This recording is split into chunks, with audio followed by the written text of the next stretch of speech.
Esteban Rubens, Principal Healthcare AI Practice at NetApp, industry leader, an amazing voice, someone that's incredibly passionate about pushing healthcare forward through technology.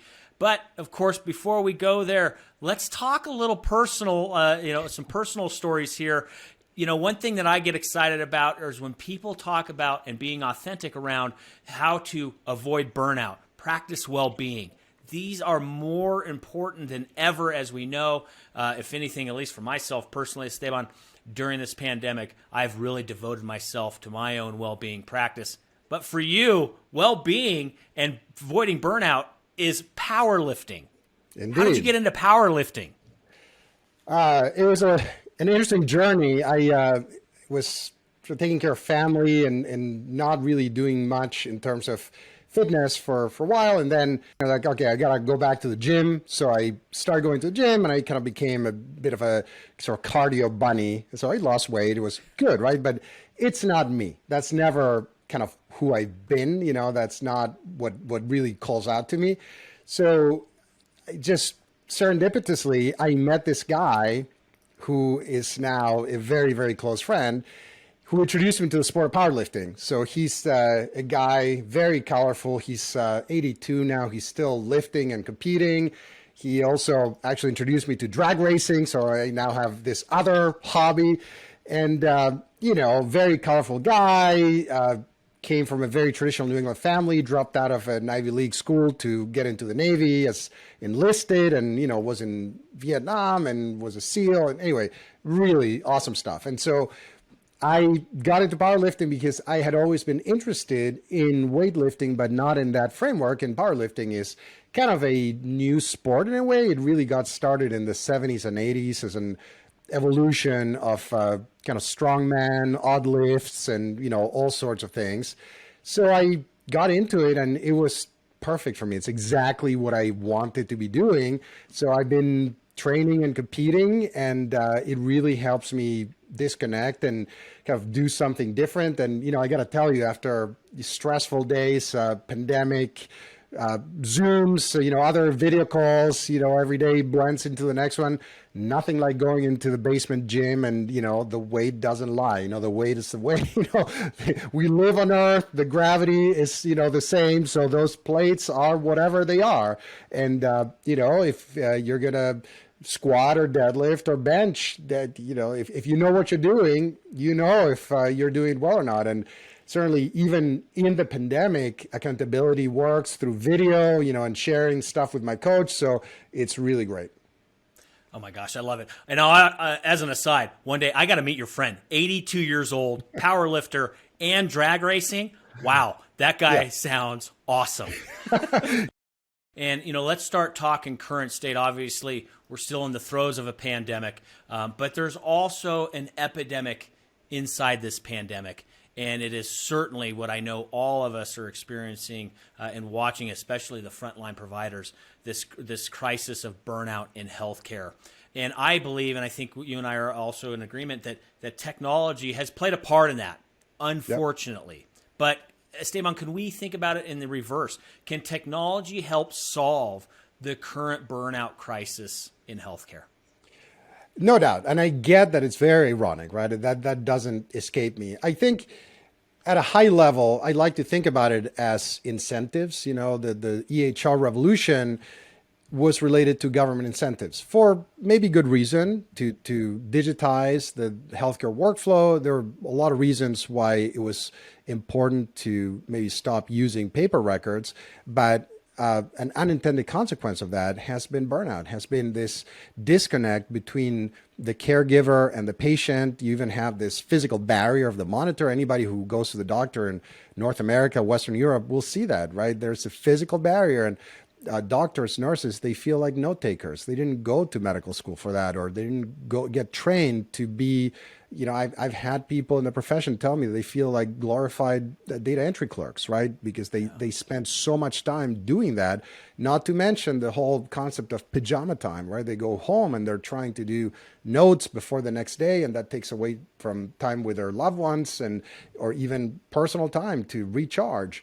So that's where we're at now. Without government intervention, I think technology has a lot to offer to streamline that process. We have to live with EHRs the way they are. It's unlikely that we're going to have a big revolution in that in the next few years, maybe in the future, but that whole process and workflow can be streamlined. And even things like note-taking, the idea of having digital assistants and using some of the amazing advances in natural language processing and conversational AI can help remove that burden. And there is a big kind of wealth gap, if you will, that we always go back to this idea of inequality, because in big urban areas, you have specialists who are very prestigious and make a lot of money and high demand. They don't deal with the EHR. They have note takers. They have scribes that go with them, and they just take care of all that stuff. So a few of these very well compensated people who are very prestigious and famous, are sought out, they can afford not to deal with these problems. But the vast majority of caregivers, whether they be doctors, nurses, or even administrators, they don't have that luxury. So we need technology to really democratize this process and not have it be something that only the very wealthy people who can afford to hire somebody out of pocket, or maybe get their institution to hire someone for them, can be in the loop of this benefit, and not have so much note taking and so much menial work associated with what they do. And the idea being that they can then afford to be caregivers again, right? They can reconnect with their patients. They can do things that now, sadly, are falling by the wayside. Well, let's stay on that a bit, and you kind of already touched on it a little bit there, but around this whole notion of manual processes, right? And it's how did we become so dependent on them here in the U.S., and why is it, how is it so possible that healthcare in our country is so dependent on manual processes? I don't know the whole story. I think it's a collection of resistance to change. We know healthcare is a very conservative industry. There's also factors like the power of payers and insurance companies in requiring kind of crazy amounts of paperwork and things in duplicate and triplicate. And so in overall inertia, right? There's a lot of inertia. There's a maybe lack of interest in adopting things that can make the process better. And what we end up with, this is really what I always like to point out, this is not subjective. This is objectively what we have for reality in the US, where our per capita spend in healthcare is ridiculously high compared to Western Europe and, East Asia, other quote unquote developed countries, but our outcomes are horrible. So it really doesn't matter, let's not get into the nitty gritty of fine grained details.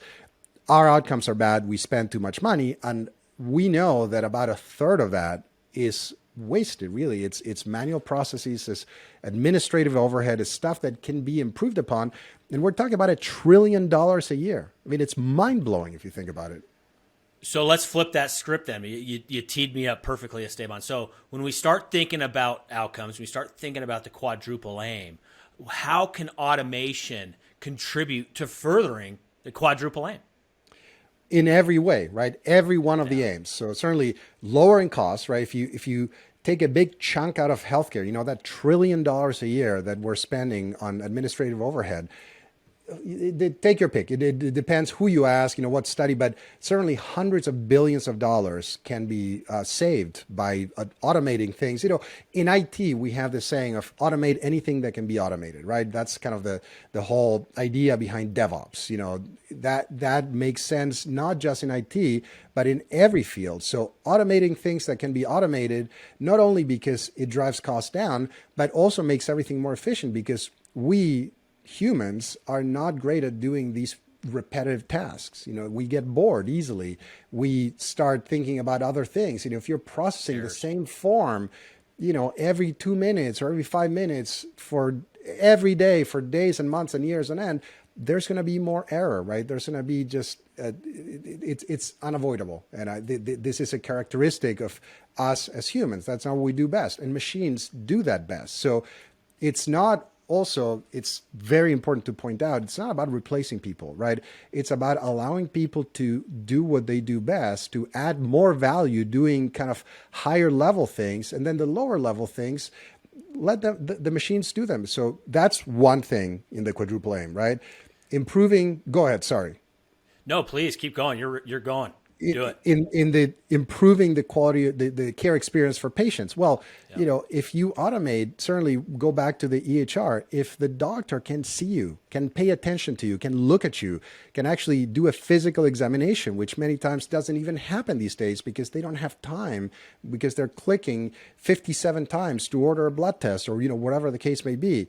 And the very important one is bringing back joy in work for caregivers. It's alleviating burnout. It's helping, not, as I said before, not just the caregivers, but the administrators, removing this dark cloud that hangs over everyone in healthcare, because there are things that people shouldn't be doing, that they're supposed to be automated. You look about the revenue cycle, how many forms, how draining is it for a physician to have to call into an insurer and explain why they want the test or why they're ordering chemotherapy for somebody who has cancer. These are basic things that should be completely automated. There's no reason to have people who spent many decades in school, right, to be experts at what they do, wait for 2 hours on hold to talk to someone who just may or may not decide to give them the time of day. It's not just the time, it's the mental anguish, right? It's how demoralizing it is for everyone. So it's everything, all the things that are bad in healthcare now, all the problems, all the roadblocks. A lot of it, this is obviously not a panacea. It's not a magic bullet, but certainly automation can take care of a lot of problems. And we're just scratching the surface, right? It's crazy. It's something that we can do, and we're somehow not doing enough. Well, I think this is why our team at Olive and your team at NetApp, this is why we get along so well. We're of like mind. I think we both are firm believers, and this is why I love hanging out with you. We're firm believers that you're right. It is not about job replacement, human replacement. It's about unleashing human potential. We have some of the brightest and most passionate minds and leaders in our country working in healthcare. Let's go and use some of the technology that's ready to go right now. And you mentioned it. A lot of it's not being utilized because of inertia or otherwise, but let's leverage those and let's adopt those technologies so we can unleash that human potential that resides within this industry. And then all of a sudden, we start getting after taking care of that $1 trillion of annual waste. Exactly. And the thing is, we talk about automation. We also talk about AI.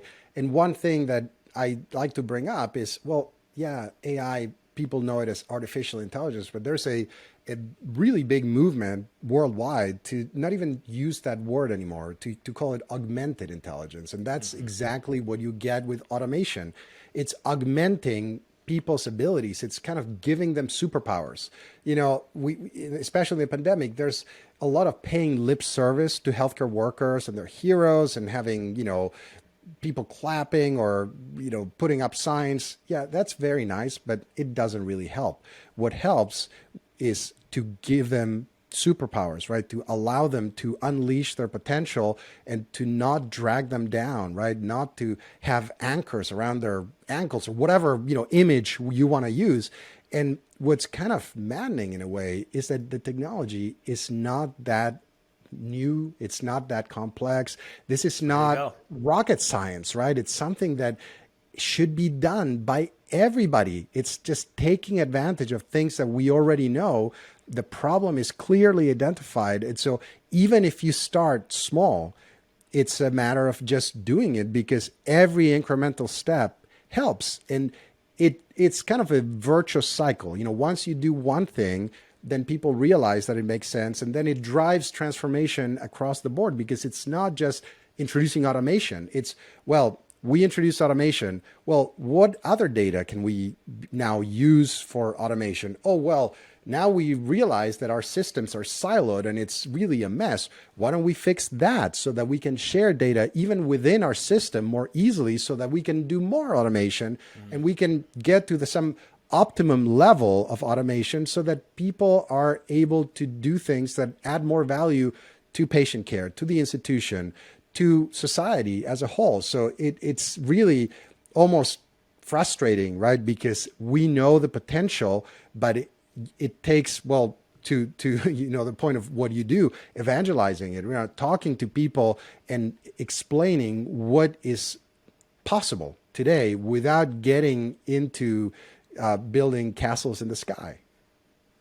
I appreciate that, Esteban. I appreciate it. And also another big area that I know that you're very passionate about, and it's a big one for healthcare, it's cybersecurity. In regards to your leadership and what you're seeing around the country and our industry, what is keeping you up at night in regards to cybersecurity besides, everything? Everything. Yeah. Not a good time to get a good night's sleep around now if you care about cybersecurity. What I would say is, again, the idea that we have technology to remediate a lot of these attacks and to foil a lot of these bad actors, and for some reason it's not getting adopted.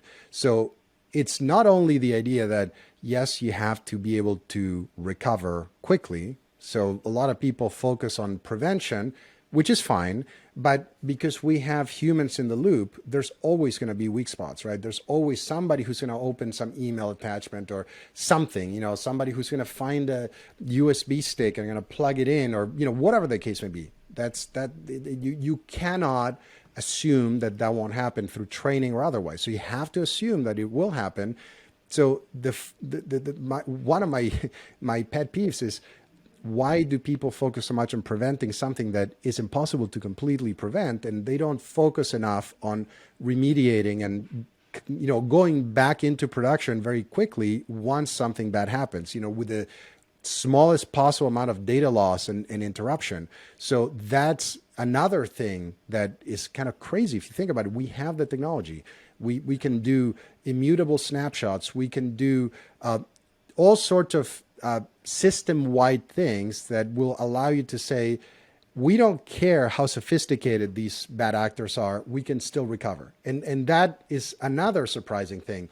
These are not static threats. Some people are are thinking about the threats from a few years ago and preparing to recover without taking into account that it's a very dynamic landscape, that maybe if you take backups or you take snapshots, those are going to be compromised too, because the bad actors are very smart. I mean, these are not stupid people, right? So they know that, well, you're going to go look for the backups, you're going to go look for the snapshots, and you're going to compromise those as well. So they really have you when they have you. But there's always something you can do. And it's not an arms race, because there's a level at which, if you design a system like, we have such things, and, it should be obvious. You build it so it is really immutable, so it is unchangeable. It doesn't really matter. There's no amount of spear phishing or social engineering or elevated access with any kind of administrative credential. No one can do it. And so that's what everybody should do. You have health systems in the US have been basically going back to paper charts and sending patients away to other systems and delaying treatment for weeks on end, 3-4 weeks. This is something that happened in 2021. This is not from the history books, right? So it's about recognizing the landscape and acting accordingly. And it's really too bad that in health and healthcare IT is very thankless sometimes, right? There's a lot of work. There's maybe the pay is not always that great. There's a lot of stress. So I'm not being overly critical of IT people in healthcare. What I'm saying is, at a management level, there should be enough investment in the right tools to allow for these quick recoveries, because bad things are going to happen. Again, Esteban Rubens, thank you so much for joining us. Principal Healthcare AI Practice over at NetApp. A true honor to have you here today. Thank you for spending some time, and keep getting after it, my friend. Always a pleasure to be with you. Thank you, Mike. It was a pleasure.